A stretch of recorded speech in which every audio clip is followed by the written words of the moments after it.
Bienvenidos a nuestro programa de estudio bíblico de miércoles. Hoy es 20 de enero del 2021 y estaremos abordando el estudio número 34 del Evangelio según Juan. El tema es la puerta y las puertas. Damos una cordial bienvenida a todos los que nos siguen a nuestros canales o plataformas de YouTube y Facebook. YouTube puede usted encontrar listas de reproducción y para facilitar consultar cualquiera de los estudios anteriores. Entonces vamos a iniciar con una oración. Padre que estás en el cielo, Señor, te damos gracias porque todo lo que recibimos proviene de ti y porque tú eres el que has hecho la donación de tu palabra para nosotros. Escrito está que para siempre permanece tu palabra en los cielos y nosotros estamos en la tierra, pero también trajiste como la luz a este mundo de oscuridad que era tu palabra y nos la has dado. Y por eso hoy te pedimos que tu poder del Espíritu Santo nos ilumine para poder comprender la porción que nos toca comprender en este día de tu palabra. En el nombre de Jesús, amén.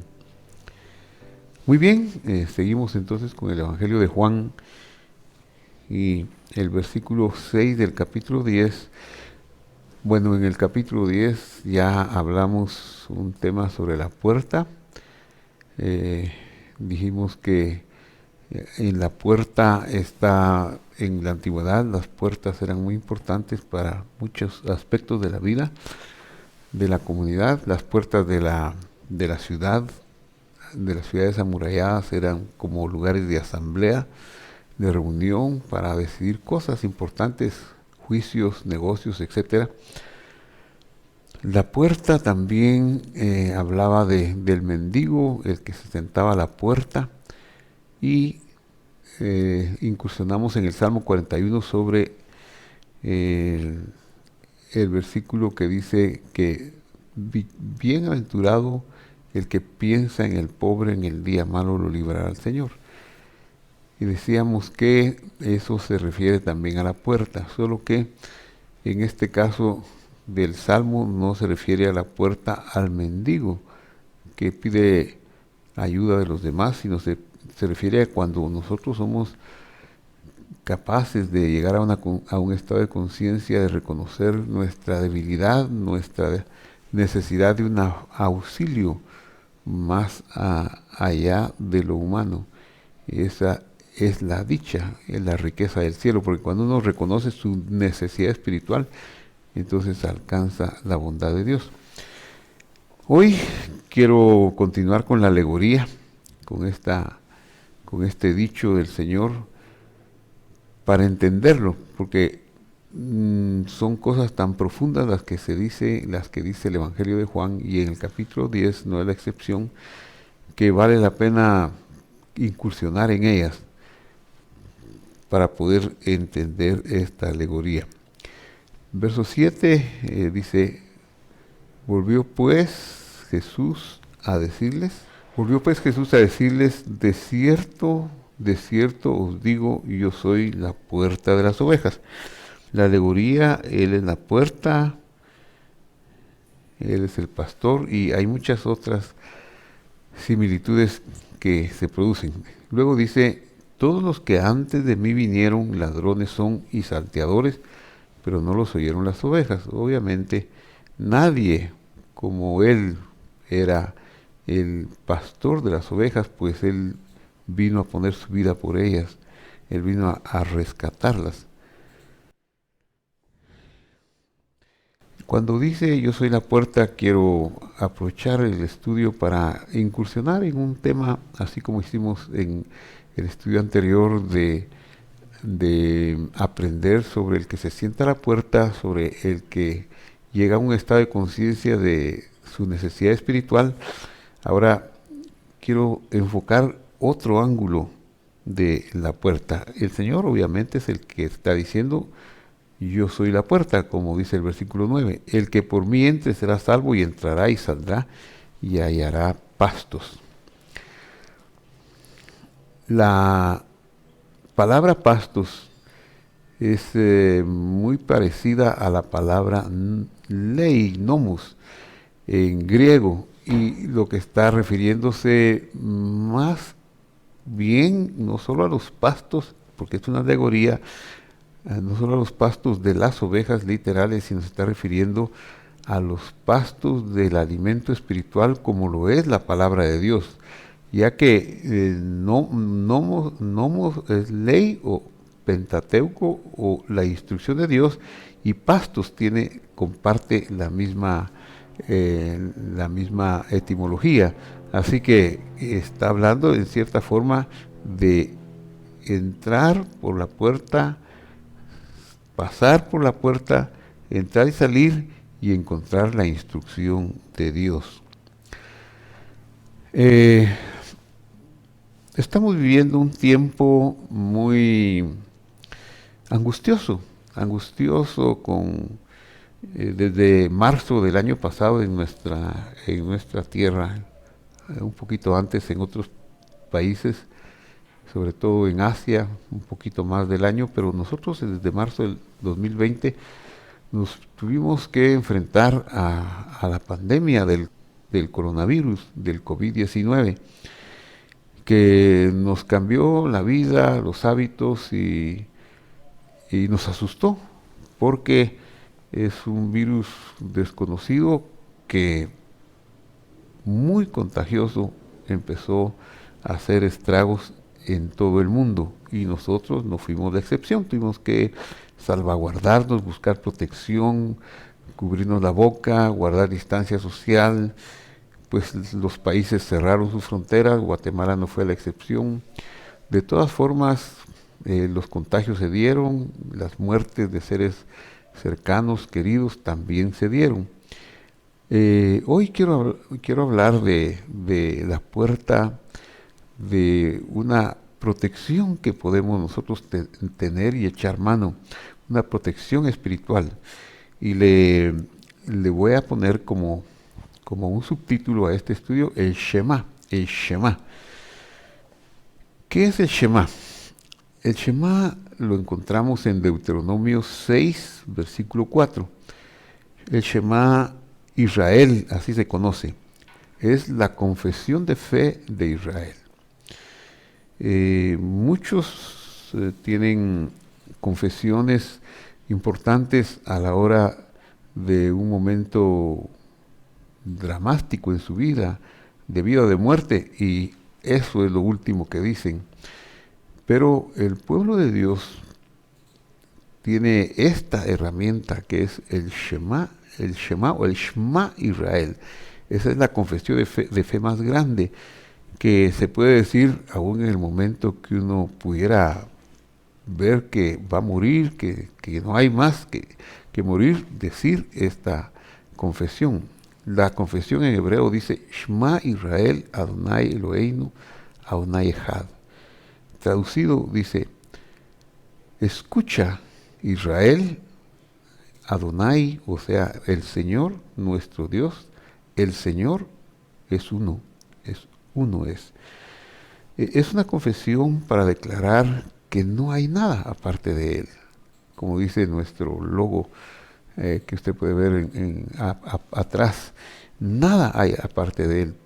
Él es el más grande, Él es el superior, Él es todo, pero tenemos que entender que aunque Él es todo, no es responsable del mal, no es el causante del mal.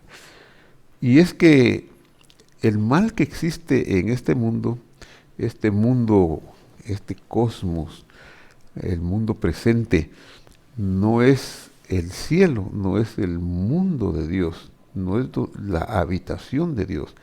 Esta es una provincia en el reino completo de Dios, pero una provincia que está en un proceso de juicio, un proceso que lleva ya millones de años desde la rebelión original de la serpiente antigua, como se revela en las Sagradas Escrituras, que fue echado el diablo y sus ángeles, que eran serpientes antiguas del cielo de Dios, y fue echado a un lugar que no era el cielo, y ese lugar a donde fue echado, porque él se rebeló y él llevó oscuridad y llevó la mentira en su rebelión, pues lo convirtió en un caos. Ese caos es este mundo donde estamos. Entonces, donde está la serpiente, lo que hay es caos. Pero Dios, que es grande en misericordia, su misericordia es infinita, no destruyó a ese rebelde, sino que dio la oportunidad para que ese rebelde pudiera enmendar sus pasos.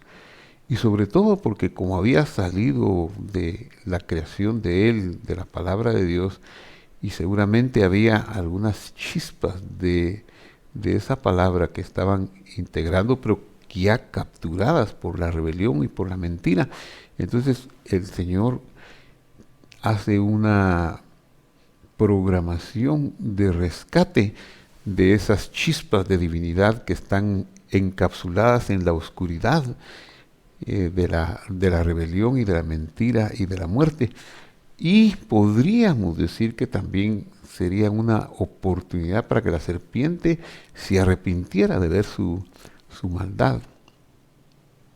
Y eso es el relato de Génesis 1, cuando dice el versículo 2 que había caos y desorden y vaciedad en este mundo. Pero hay una intervención divina en este mundo de organización o creación, donde Él va a ordenar el universo, creando soles, estrellas y poniendo la tierra también como una parte importante de ese plan de restauración, y en esa tierra poniendo una capa del cielo, una capa que produciría cultivos, que produciría vida, y en el centro de esa capa, en el centro puso y trajo de la eternidad el huerto del Edén o el paraíso, y pone ahí a nuestros padres Adán y Eva.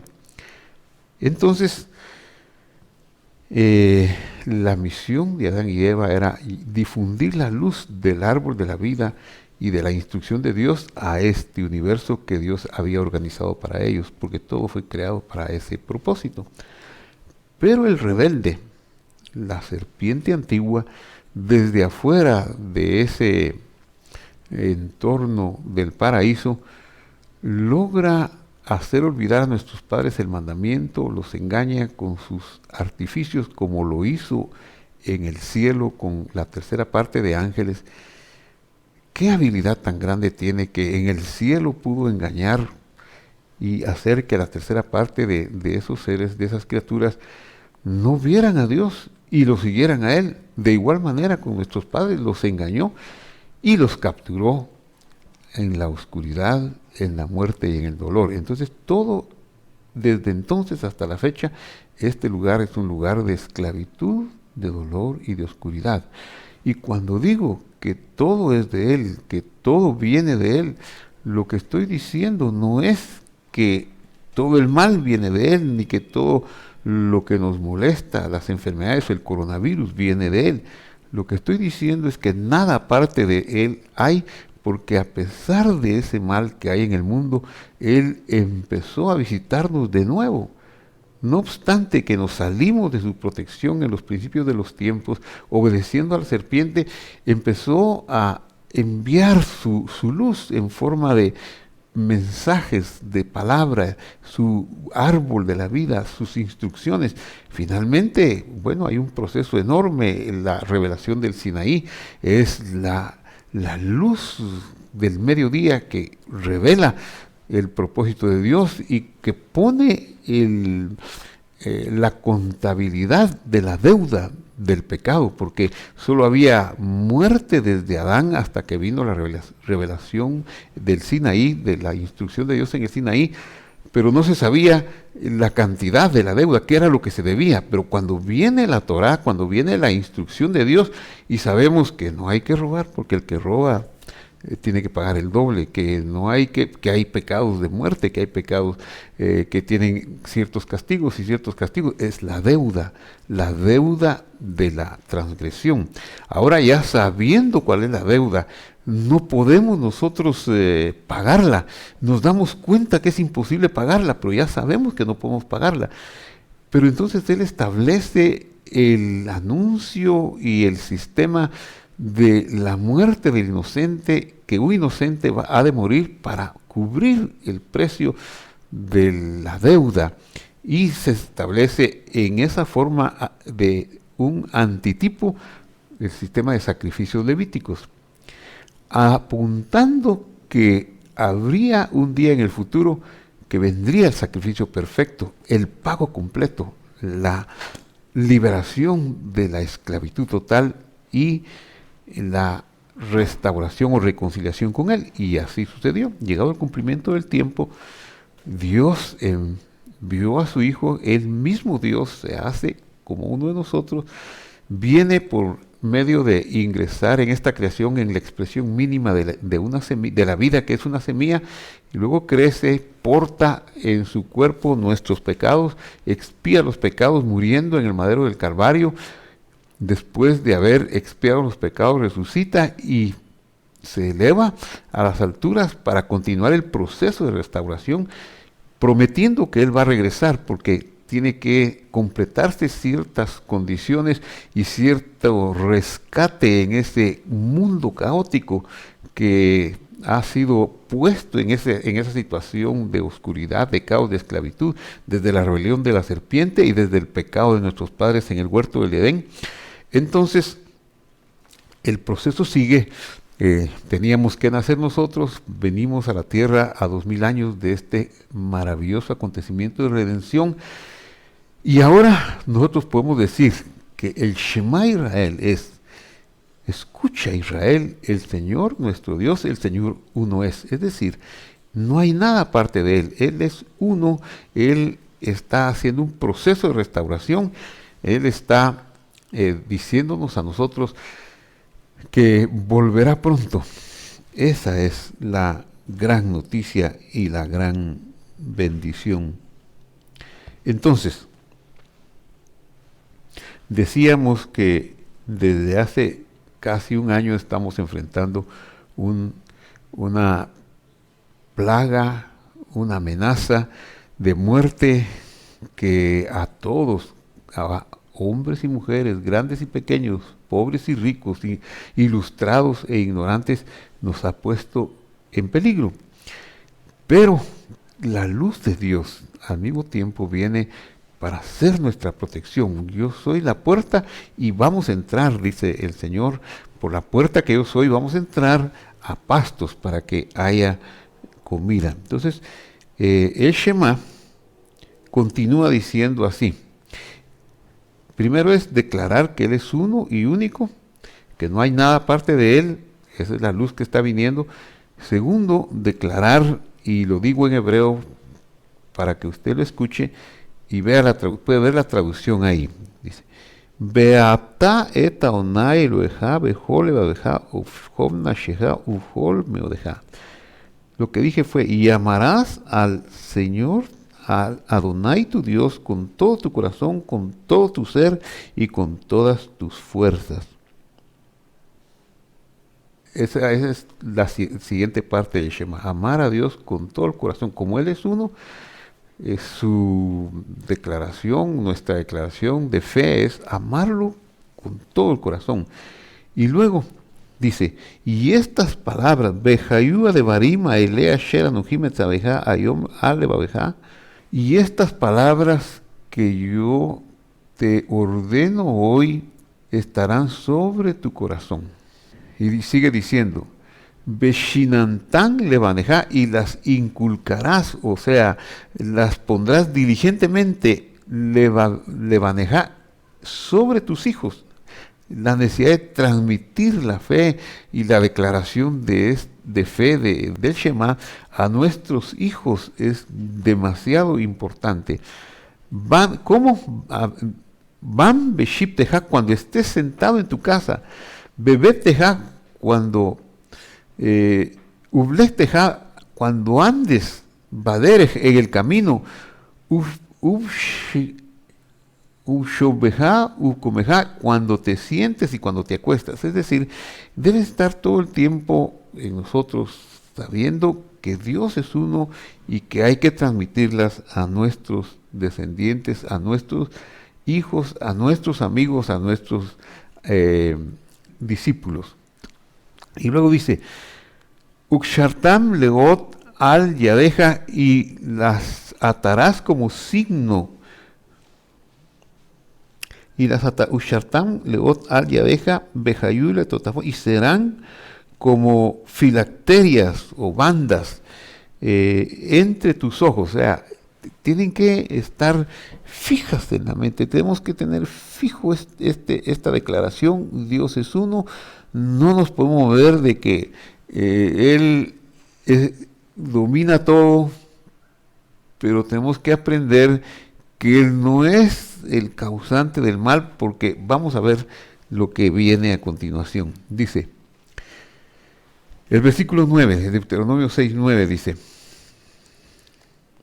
Uktaktan al mesusot beteja ubishareja. Uktaktan quiere decir las escribirás al mesusot, sobre los marcos, sobre los portones, beteja de tu casa, ubishareja, y sobre tus portones.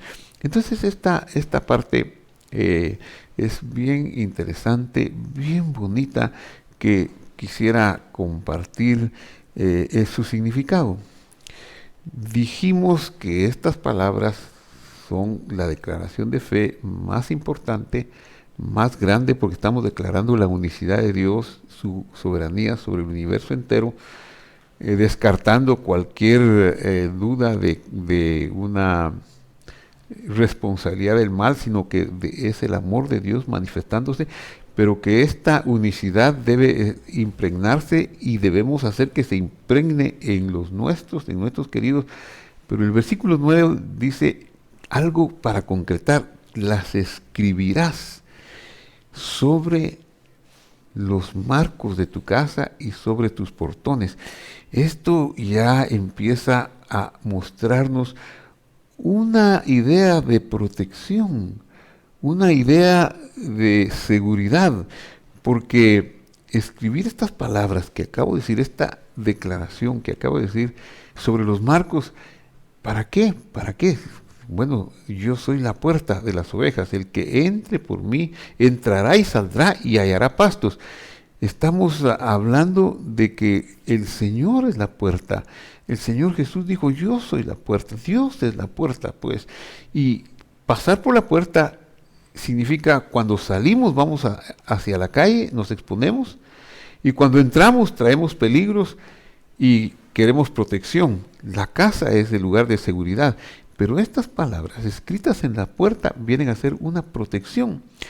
Y no es un amuleto, como podríamos pensar, inventar cualquier otra cosa, por ejemplo, poner algunas cebollas detrás de la puerta, o hay amuletos, hay supersticiones para traer buena suerte y protección, pero lo que yo le estoy diciendo hoy no es un amuleto, no es una invención, es la purísima palabra de Dios que nos dice que hay que escribir estas palabras en los portones. Y ahora vamos a ver algo más sobre eso para ver en qué consiste la protección. En primer lugar, es muy importante que si esto es tan grande, debe haber más referencias a esta protección o a este mandamiento como principal. Por eso, ahora le voy a mostrar lo que el Señor Jesús y el Shema, cuál es la instrucción de Él sobre el Shema. Y eso lo encontramos en Marcos capítulo 12, en los otros evangelios también, pero Marcos es el que tomé para exponerlo porque lo hace de una manera muy espectacular. Y Marcos 12, 28 dice: acercándose uno de los escribas que los había oído discutir, otros personajes estaban discutiendo con el Señor sobre otros temas, y había alguien que estaba oyéndolo, un experto en las Escrituras, y cuando terminó su discusión se acerca y sabía que les había respondido bien, o sea, vio que las palabras de Jesús estaba de acuerdo con lo que él pensaba, y bueno, no con lo que él pensaba, sino con la verdad. Entonces le preguntó: ¿cuál es el primer mandamiento de todos? Parece que esta es una pregunta capciosa, pero no lo es. Es una forma de estudiar, una forma de aprender preguntándose. Si es un buen maestro, pues me tiene que responder y vamos a ver si me responde bien. ¿Cuál es el primer mandamiento de todos? Y entonces el Señor Jesús les dice el Shema, les dice Deuteronomio 6:4. Miren cómo dice: y respondió Jesús: el primero de todos los mandamientos es, y comillas, y literalmente diríamos, Shema Israel, Adonai Eloheinu, Adonai Echad. O sea, oye o escucha, oh Israel, el Señor nuestro Dios, el Señor uno es. Lo mismo de Deuteronomio 6:4. ¿Cuál es el primer mandamiento? El mandamiento más grande es: escucha Israel, el Señor nuestro Dios, el Señor es uno. Es decir, no hay nada aparte de Él, no hay nada fuera de Él. Él es el más grande, pero como ya lo expliqué, en este momento estamos en este mundo, en un proceso. Por eso es que no vemos toda la felicidad del cielo con nosotros, sino atisbos nada más. Pero ese sigue siendo el mandamiento. El Señor, nuestro Dios, el Señor uno es. Y veamos qué dice a continuación. Lo mismo que sigue diciendo allá en Deuteronomio 6, 4, 5 y 6. Dice: y amarás al Señor tu Dios con todo tu corazón, con toda tu alma, con toda tu mente, con todas tus fuerzas. Este es el principal mandamiento. O sea, a veces nosotros pensamos y decimos parcialmente el mandamiento. ¿Cuál es el primer mandamiento? Amarás al Señor tu Dios con todo tu corazón. Es parcialmente verdad, porque el primer mandamiento sí es amarlo, pero antes de amarlo es la declaración de fe de que Él es uno y único, de que no hay otro Dios, Él es uno, y que hay que amarlo con todo el corazón, con todas las fuerzas, con todo el entendimiento. Y continúa diciendo el Señor Jesús en Marcos 12, 31 lo siguiente: y el segundo mandamiento, esto es muy importante, y el segundo mandamiento es semejante: amarás a tu prójimo como a ti mismo. El escriba no le preguntó este mandamiento, este segundo mandamiento, porque allá en Deuteronomio 6 aparece con el Shema, solo aparece: oye Israel, el Señor tu Dios, el Señor uno es, y amarás al Señor tu Dios con todo tu corazón, con todas tus fuerzas, con todo tu ser vivo. Pero al ir avanzando el proceso de la revelación y de la teología en el pueblo de Israel, se llegó a la conclusión de que el segundo mandamiento era este. Ya unos 100 años antes de nuestro Señor Jesús, había dos escuelas. La escuela farisea de la casa de Shammai y la escuela de la casa de Gilel, que son los ancianos mencionados en los evangelios. Ellos establecieron brillantemente principios de estudio, y se cuenta una historia de un hombre que se acerca al maestro Shammai para decirle: quiero convertirme a tu religión, al judaísmo, pero si me dices toda la ley de Dios, toda la Torá, mientras estoy parado en un pie. Como eso es imposible, entonces Gilel lo corrió, Shammai lo corrió y le dijo: insensato, no te puedo decir eso. Y entonces fue con el otro maestro, que era famoso por ser muy bondadoso, y le dice lo mismo, le hace la misma pregunta: mira, quiero convertirme a tu religión, pero necesito que me digas todo toda tu religión, todo tu mandamiento o toda tu instrucción, mientras estoy parado en un pie. ¿Cómo no? Le dijo: lo que te es odioso a ti, no se lo hagas a tu vecino. Y entonces el hombre dice: sí, eso es todo. Le dice: lo demás es comentario. Ah, bueno, le dijo. Entonces ya el hombre dijo, para irse, oye que el maestro dice: ve y estudia el comentario. O sea, le dijo lo mismo que el otro maestro, que Shammai, pero se lo dijo buscando lo más importante. Entonces los maestros de Israel habían llegado a la conclusión de que el primer mandamiento es: el Señor tu Dios, el Señor uno es, y el segundo mandamiento es el prójimo. Ahora, Gilel dice: no, lo que te es odioso a ti, no se lo hagas a tu vecino. Pero el Señor Jesús lo cambió y lo adecuó a otra parte de la revelación que hay en la Escritura, en el Pentateuco, y le dijo: y amarás a tu prójimo como a ti mismo. Lo puso en forma positiva y no negativa. Y estos son los mandamientos más grandes. No hay mandamiento mayor que estos. Entonces, ¿cuál es el principal mandamiento? Dios es uno. ¿Y cuál es el segundo? Amar al prójimo como a nosotros mismos. ¿Y cómo es que podemos llegar a una conclusión? Porque toda la ley de Dios se resume en esto. No hay mayor mandamientos que estos. Pues Pablo en Gálatas 5:14 lo pone más restringido, brillantemente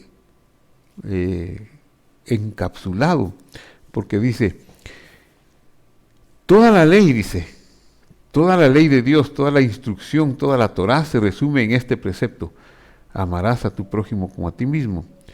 Y es que pareciera que Pablo olvida poner el Shema: oye Israel, Señor tu Dios uno es. Pareciera, pero solo pareciera, porque nosotros no podemos amar al prójimo si no nos percatamos que el prójimo está hecho a semejanza de Dios, como nosotros también. La fuerza que nos puede motivar para amar al prójimo no es que somos nosotros personas bondadosas, eso no existe, somos muy egoístas todos, siempre veremos lo que nos conviene, pero cuando nosotros nos damos cuenta que aquel también fue hecho a la imagen de Dios y por esa imagen lo voy a amar, entonces es cuando puede cobrar vigor este mandamiento. Y si yo amo a mi prójimo, lo que estoy diciendo: reconozco que Dios es uno, reconozco que Dios es superior, reconozco que no hay otro fuera de Él. Muy bien, entonces el Señor Jesús y el Shema nos dan esta claridad tan hermosa. Pero hay una forma más larga del Shema, que la que yo les leí al principio de los primeros versículos, que son Deuteronomio 6, del 4 al 9. Esa es la primera parte. Además de esa parte, el Shema tradicionalmente en el pueblo de Israel se ha considerado que es más largo y que está también compuesto por otras escrituras, que son Deuteronomio 11, 13, 21 y Números 15, 37 al 41. Entonces se vuelve un poquito más largo. Y quiero hablarle de esta forma larga del Shema en los próximos minutos. Lo primero que quiero hacer es mostrarle una fotografía del Shema completo, del Shema que incluye Deuteronomio 6 del 4 al 9, Números 11 del 13 al 21 Deuteronomio 11 del 13 al 21 y Números 15 del 37 al 41. En esta fotografía usted puede observar aquí, está escrito el Shema completo. Este es algo que está escrito por indicación mía y está escrito con participación mía, así que yo se lo quiero regalar. Puede fotografiarlo, puede sacar una captura de pantalla, imprimirlo y puede usarlo para algo que le voy a decir enseguida como protección. Como vemos, al principio le dije que estábamos enfrentando una tragedia, un peligro al salir a la calle. Cuando vamos para la calle queremos estar protegidos, cuando venimos de la calle no queremos traer contaminaciones. Y esto del coronavirus nos ha enseñado lo importante que es usar el cubrebocas y cambiarnos la ropa, limpiarnos los zapatos, lavarnos las manos cuantas veces sea necesario y que todas las precauciones son mínimas, que no podemos exagerar con las precauciones. Nos ha demostrado este virus que es mortal, que no respeta a hombres, ni a mujeres, ni a jóvenes, ni a adultos. Esta es una protección espiritual. Esta fotografía que tiene el Shema completo, ¿cómo puede usted usar la protección? Se lo voy a decir. Aquí en esta siguiente fotografía yo le estoy mostrando, esto también es algo artesanal, igual que el pergamino que le mostré anteriormente. Esta es una cajita de madera que es vacía por dentro. Aquí puede usted ver una puntita donde se quita esta tapa. En esta fotografía también se quita esta tapa y ahí se puede poner el rollito de la impresión del Shema completo guardadito en la caja y se pone en el marco de su casa. Esta está, tal vez no se aprecia bien, pero puede usted creerme que esta está pegada al marco de la casa, tal como dice el mandamiento. ¿Se recuerda que leímos? Y estas palabras que yo te mando hoy las escribirás en los portones de tu casa, en los marcos de tu casa.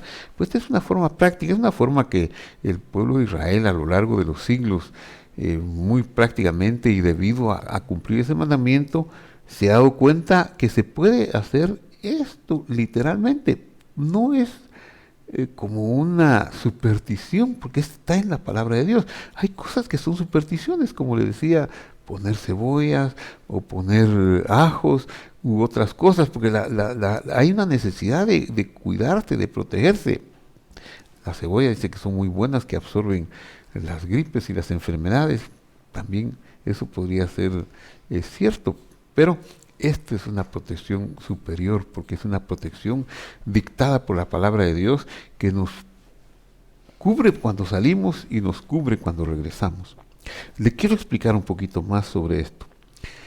La letra Shin, esta letra que usted puede apreciar aquí es la letra Shin. Y también la puede ver en la cajita donde está el pergamino con el Shema escrito por dentro. Mire, ahí está la letra Shin. Y le voy a explicar cómo es que la inteligencia del pueblo de Dios llegó a esta conclusión. En primer lugar, escribir en hebreo el Shema que nos dice Deuteronomio 6, capítulo 6, versículo 9, en los marcos de la casa es imposible. Es imposible porque los marcos, a veces nuestros marcos son de metal, no son de madera y no es fácil escribirlos ahí.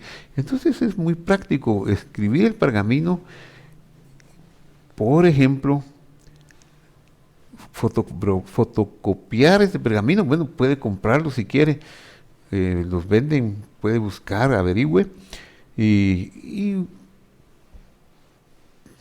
o puede usar este que es artesanal, que está hecho en Made in Guatemala. Yo sé cómo se hizo, yo lo encargué para que lo hicieran. Y estas cajitas también se las puede comprar, las puede adquirir, las puede pedir en Amazon, hay tantos lugares ahora para comprar. Yo no le voy a decir cómpremelas a mí porque no las fabrico. No es negocio lo que estoy haciendo.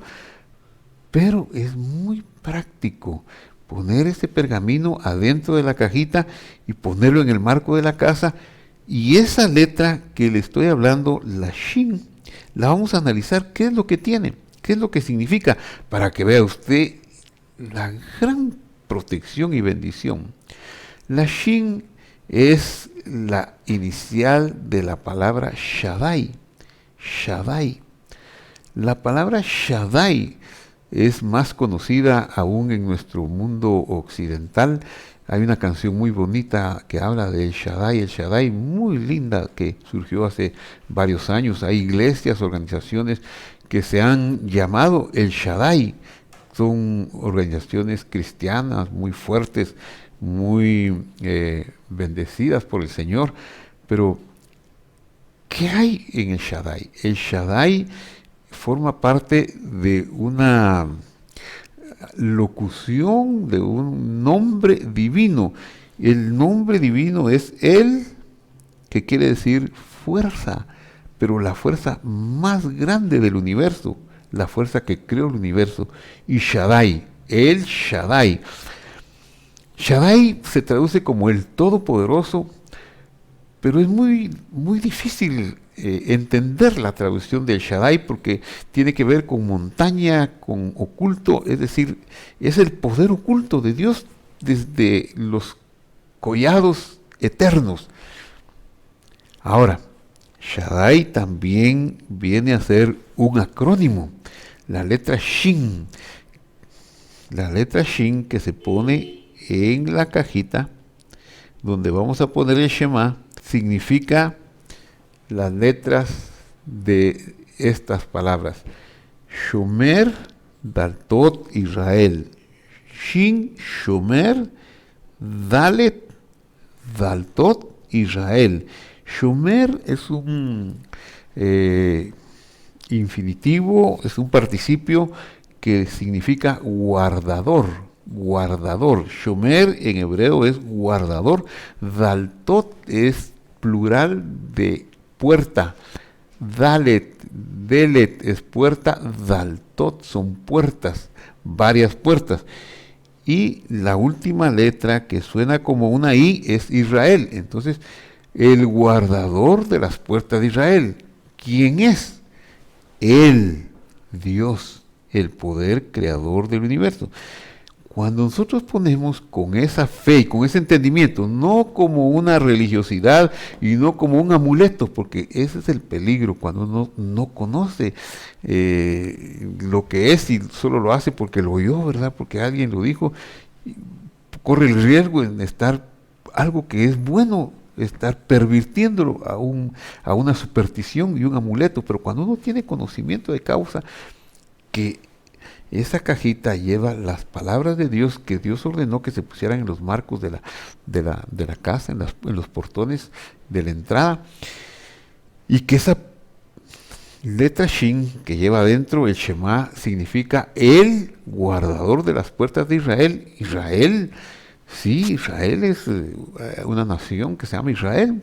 Ahí es donde se dio la revelación de la Torá.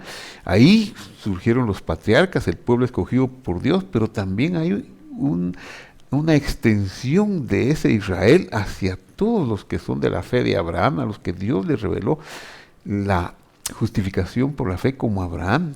Todos son Israel, son pueblos de Dios también. Por lo tanto, también mi puerta puede ser protegida, aunque esté en otro lado del mundo, aunque esté en Latinoamérica o en cualquier otra parte. Dios está protegiéndome y mis puertas me van a dar una seguridad. Claro, tengo que usar siempre el cubrebocas, tengo que lavarme las manos, el gel antibacterial, lavarme la ropa, cambiarme y tener cuidado, mantener distancia social en el caso del COVID-19, pero tengo una protección, tengo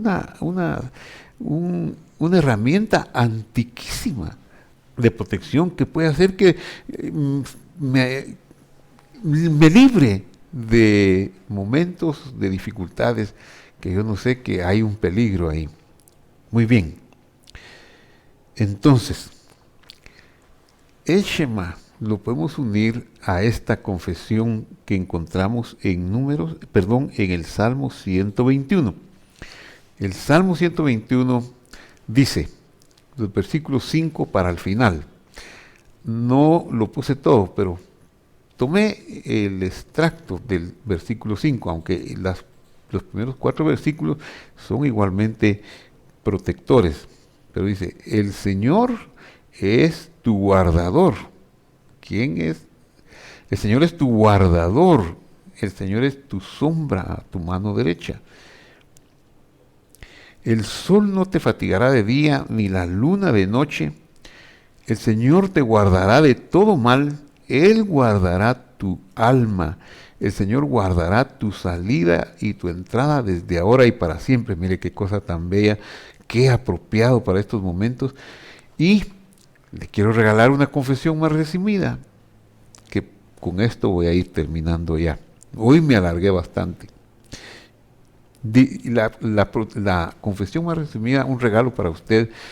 Si usted pone esa cajita en los marcos de su casa con el pergamino impreso y enrolladito metido adentro de la cajita, y usted la pone ahí, cuando usted salga, tal vez no le va a dar tiempo a decir todo el Salmo 121, pero puede memorizarse esta confesión. El Eterno sea mi protector y mi sombra a mi mano derecha. El Eterno guarde mi salida y mi entrada desde ahora y para siempre.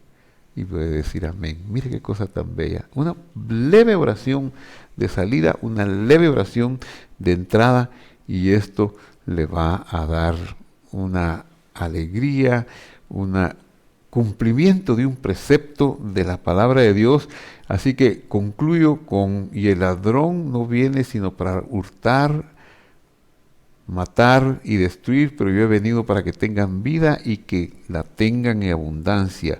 Esto no es mágico, usted no puede poner la mezuzá ahí y decir, bueno, ahora como ya tengo la mezuzá, los demonios se van a ir, el coronavirus se va a ir. No, usted tiene que seguir siendo diligente, ejercitando su fe, pero es una protección innegablemente que le va a guardar.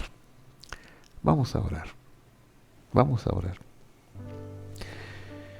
Bendito Padre que estás en el cielo, te doy gracias por este maravilloso pasaje de tu palabra que nos viene como anillo al dedo en estos tiempos de enfermedad, de contagio, de peligro, de riesgo. Bendito seas tú, Señor, y gracias sean dadas a ti que nos das ese reposo en tu palabra, en tu amor, Señor, en el nombre de Jesús. Te pido por la protección de mis hermanos en sus casas y cuando salen a trabajar, los sectores de riesgo, los sectores que tienen que exponerse para el sustento de la familia afuera, que tú los guardes y que estas herramientas que son tan antiguas como cuando tú las revelaste, que hoy nosotros podamos echar mano de ellas como un oasis de cuidado en nuestras vidas. Señor, estoy orando por nuestros hermanos que están padeciendo de esta enfermedad tan severa, tan grave, Señor. Estoy poniendo en tus manos la vida de quienes han perdido a sus seres queridos, como mi hermana Leti López, Señor, que su hijito Ricardo José fue afectado por este mal, para que tú consueles su corazón, lo sigas consolando de igual manera que sigas consolando a toda la familia de Ricardo José, a Cindy, su esposa, a Cindy Román de Mayén, a los hijitos de la hermana Vilma Monroy en los Estados Unidos, David y Sara, Señor, y sus nietecitos, para que tú los guardes también hasta allá. Por las familias que algunos sé otros no sé, pero que están afectados por esta enfermedad, que tú les des la victoria y les des la protección y la sanidad. Señor, por la cadena de oración que estamos haciendo prácticamente a nivel mundial por la familia Pariasca en Lima, en el Perú, estoy pidiendo, Señor, que tú tengas a bien extender tu mano para sanidad del pastor Freddy Pariasca Pérez, de José Pariasca Pérez, de Rodolfo Pariasca, el chino, del pastor superintendente de Asamblea de Dios en el Perú, David Pariasca Pérez, de Rodolfo Prado Pérez, que han sido hospitalizados, que están en tratamiento, por mi hermana Mari de Cifuentes también, que está enfrentando esta enfermedad, por Susanita, Señor, la hermana Susana, allá en Lima también, Señor. Yo sé que muchos hermanos de Lima que miran este estudio han estado clamando y pidiendo. Martín Villar, la hermana Elsa Ayala, el hermano Juan Torres Murga, y todos pidiendo oración por la familia Pariasca, por Patti Valencia, que en España, en su cadena de oración allá, también se ha unido a este clamor, por los pastores, siervos tuyos, Juan Carlos Alvarado, Jennifer de Alvarado, por ese ministerio tan hermoso de los Alvarado, de mi hermana Jennifer, de intercesión y oración por los enfermos, que han tomado a su cargo muchos casos de oración y de intercesión. Señor, yo los pongo en tus manos pidiéndote que tu misericordia se extienda para sanidad en el nombre de Jesús de Nazaret. Sánanos, como es mi lema desde que comenzó la pandemia. Bendícenos, sánanos, como la oración que hizo Moisés por su hermana. El na refa na la, dijo Moisés. Yo digo hoy, el Dios na, por favor, refa, sana, na, por favor, lanu, a nosotros, lajem, a ellos, a los Pariasca y a todos los que están enfermos, en el nombre de Jesús. Gracias, Señor. Amén. Querido hermano, le invitamos a compartir nuestros estudios, a suscribirse a nuestro canal de YouTube y a seguirnos en la plataforma de Facebook. Volveremos el otro miércoles con un estudio siempre de la palabra de Dios, basado en Juan 10. Mire qué cosa tan bonita, la puerta, y cómo nos dio el lugar para incursionar en el tema que acabamos de hablar. Seguiremos ahí, pero también el domingo, antes del próximo miércoles, el domingo lo esperamos en los mismos canales Facebook y YouTube, para que comparta con nosotros el estudio de la palabra de Dios. Que Dios nos bendiga, nos sane y nos cure, y hasta la vista.